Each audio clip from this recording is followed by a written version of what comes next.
14 स्थान बताए हैं, लेकिन यहाँ पे जो सबसे बड़ा स्थान है, जिसे कहा जाए समुद्र में जो नदियां जाती हैं ना, तो कहीं एक जगह से ऐसा स्थान होता है कि वहीं से सारी नदी जाती है।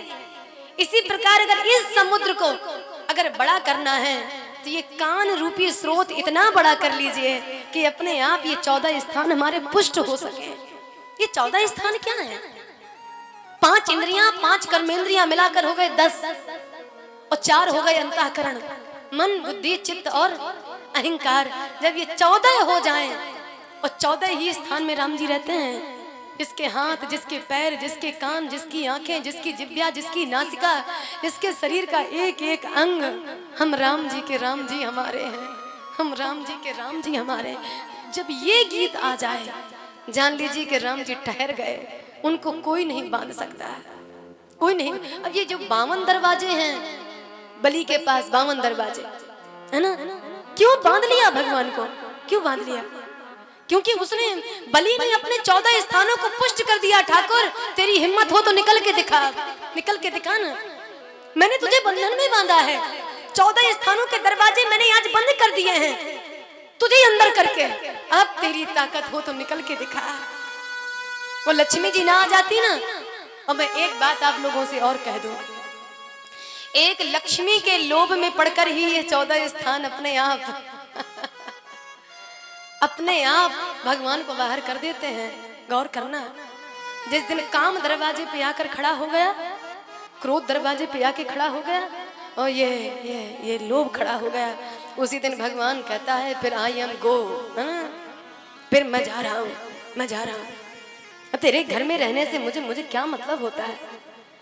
गो टू हाउस, मैं निकला अब यहाँ से। और कितना प्यारा वाक्य आता है, भगवान को बंद करने का केवल एक ही उपाय है।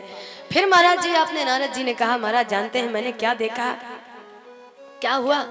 बोले भक्ति माता ने प्रश्न कर दिया कि महाराज जरा कृपा करके मेरे दुख का निवारण करिए ना, कि आखिरकार मैं करूं क्या, और आखिरकार मैं जवान हूं, मेरे पुत्र इस अवस्था में हैं, इसके पीछे का कारण क्या है? नारद जी ने कहा बस जिस दिन से भगवान ने संसार को छोड़ा है उसी दिन से कलयुग आकर के निवास कर गया, और कलयुग के कारण आज हर जगह आपकी तो पूंछ है, आपको तो लोग मानने वाले हैं, लेकिन कोई ज्ञान वैराग को मानने वाला नहीं है।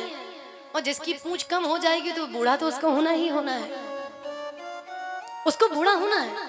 और जानते हैं देवी माता, जब 5 पांडवों ने स्वर्गारोहण किया, अपने अपने नाती को राज दिया, और नाती माने परीक्षित को, और परीक्षित को राज देकर के गए, उसी दिन से कलयुग ने यहाँ पर डेरा डाल लिया।